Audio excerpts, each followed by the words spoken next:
পানি ছেড়ে আল্লাহরে বলবেন, আল্লাহ তুমি আমার রব, তুমি আমার সব। কি বলবেন? আল্লাহ আমারে রব। সবাই বলুন, আল্লাহ আমারে রব। দমে দমে তনু মনে তারি অনুভব, আল্লাহ আমারে রব। আল্লাহরে বলেন, আল্লাহ তুমি আমার রব, তুমি আমার সব। আল্লাহ আমি ছাড়া এই জমিনে তোমার গোলামের অভাব নাই, তুমি ছাড়া আমার দ্বিতীয় কোনো রব নাই। এ কথা বলে চোখের পানি ছেড়ে আল্লাহরে স্বীকৃতি দেন, আল্লাহ আমি পাপী। আল্লাহ এই জমিনে আমার চেয়ে বড় পাপী আর কেউ নাই। অজু করে সিজদায় লুটিয়ে পড়ে চোখের পানি ছেড়ে আল্লাহরে পাপের স্বীকৃতি দেন, আল্লাহ এমন কোন জুলুম নাই, গুনাহ নাই আমি করি নাই, সগীরা কবিরা, জেনে না জেনে, ইচ্ছায় অনিচ্ছায়, শিরকি বেদাতি সব গুনাহ করেছি। আল্লাহ আকাশের নিচে জমিনের উপরে আমার চেয়ে বড় গুনাহগার আর কেউ নাই। চোখের পানি ছেড়ে আল্লাহরে বলেন, আল্লাহ আমি ছাড়া তোমার গোলামের অভাব নাই, তুমি ছাড়া আমার দ্বিতীয় কোনো রব নাই, তুমি ছাড়া তো কেউ আমার গুনাহ ক্ষমা করার নাই, তুমি আমার রব, তুমি আমার সব। বলতে পারবেন? এই তাকরীর আমার পটুয়াখালীর ভাইয়া, এই স্বীকৃতিটা দেখতে আল্লাহ বড্ড ভালোবাসে, কারণ আমরা সবাই গুনাহগার। আমরা সবাই কি? বিশ্বনবী বলেন, কুল্লুকুম খাত্তাউন, বানি আদম তোমরা সবাই পাপী। সবাই কি? সবাই পাপী। আমরা সবাই পাপী। আপন পাপের বাটখারা দিয়ে অন্যের পাপ মাপি। আমরা যে পাপী এটা ভাবতে মনে চায় না কারো, খালি অন্যের পাপ দেখি আমরা, এটা ভুল। ওর এই পাপ, ও পাপী, ও জালেম, ও জাহান্নামী, এরকম একটা টেন্ডেন্সি। আমার যে কি হালাত এটার খেয়াল নাই। খেয়াল করতে হবে যে আমি সবচেয়ে বড় পাপী, ঠিক কিনা বলেন? পাপ করি না এমন কেউ আছি? হ্যাঁ আছি। কেউ না জানলেও জানে কে আমার পাপের ঘটনা? পৃথিবী না জানুক আমি তো জানি, আমি কি পাপ করেছি। হায় ও আমার কলিজার টুকরা ভাইয়েরা, মাথাটাকে নিচু করে জীবনের সব গুনার ফিরিস্তিগুলো একটা একটা করে স্বীকার করে আল্লাহরে বলেন, আল্লাহ আমি পাপী। আল্লাহ আমার চেয়ে বড় পাপী এই দুনিয়াতে কেউ নাই। আকাশের নিচে জমিনের উপরে আমার চেয়ে বড় পাপী কেউ নাই। একটা একটা করে আল্লাহ স্বীকার করি আমি পাপী। সব পাপের স্বীকৃতি দিলাম। পৃথিবী না জানুক আমি তো জানি, আমি কি পাপ করেছি। হায় আমার পাপের করলে বিচার, বাঁচার আমার নাই উপায়। দয়াময় তুমি মাফ করো আমায়, মাফ করো আমায়। আল্লাহ তাআলা যদি দয়া করে আমাদেরকে মাফ না করে, আমাদের বাঁচার কোনো উপায় নাই। আপনি কি ভেবেছেন আপনার নামাজ দিয়ে আপনি জান্নাতে যাবেন? আপনি তাহাজ্জুদ গুজার, সেজদা দিতে দিতে কপালে দাগ ফেলেছেন, এটা আপনারা জান্নাতে নেবে না। আপনি এলাকার সবচেয়ে বড় হাতেম তাই দানশীল, এই দানের ভরসায় বসে আছেন কুশ্চিন কালো না। আমাদের নামাজ, আমাদের রোজা, আমাদের ইবাদত, এগুলোকে মিজানের পাল্লায় উঠালে কোনো ওজনই হবে না। তবে আমাদের একটা কৌশল জানা আছে, আমরা আল্লাহর রহমতের ভিখারি। আমরা সেদিন আগেই গুনার স্বীকৃতি দিয়ে দেব।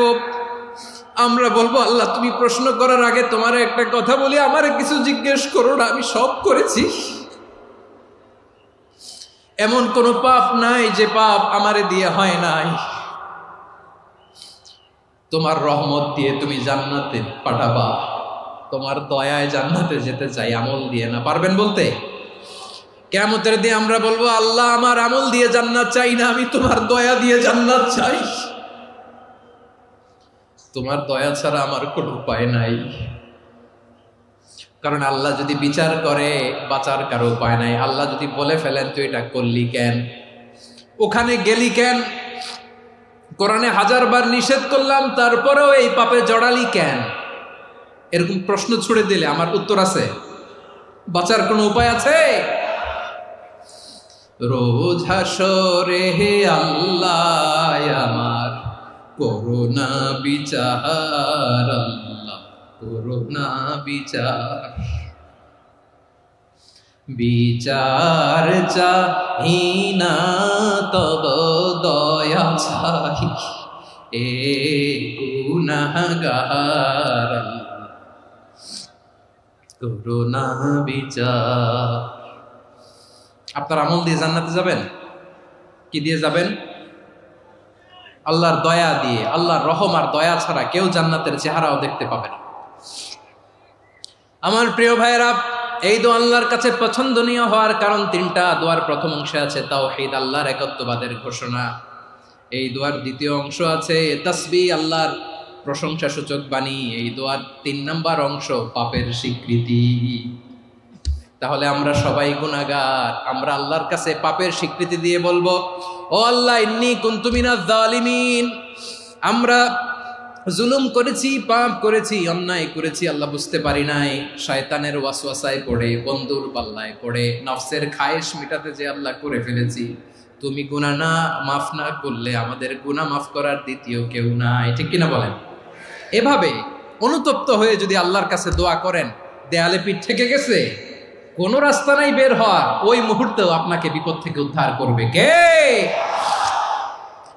বিশ্বনবী চরম বিপদে পড়লে 2টা দোয়া পড়তেন। প্রথম হলো এটা, লা ইলাহা ইল্লা আনতা সুবহানাকা ইন্নী কুনতু মিনাল জালিমিন। এই দোয়াটা আমরা বেশি বেশি পড়ব প্রিয় ভাই। রাজি আছেন?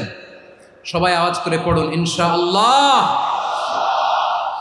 আমার প্রিয় ভাইয়েরা, বিপদে পড়লে বিশ্বনবী আরো একটা দোয়া পড়তেন, লা ইলাহা ইল্লাল্লাহুল আযীমুল হালিম, লা ইলাহা ইল্লাল্লাহু রাব্বুল আরশিল আযীম, লা ইলাহা ইল্লাল্লাহু রাব্বুস সামাওয়াতি ওয়াল আরদি ওয়া রাব্বুল আরশিল কারীম।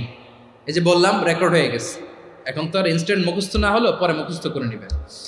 আল্লাহ ছাড়া কোনো উপাস্য নাই, তিনি সুমহান, মহাসহিষ্ণু।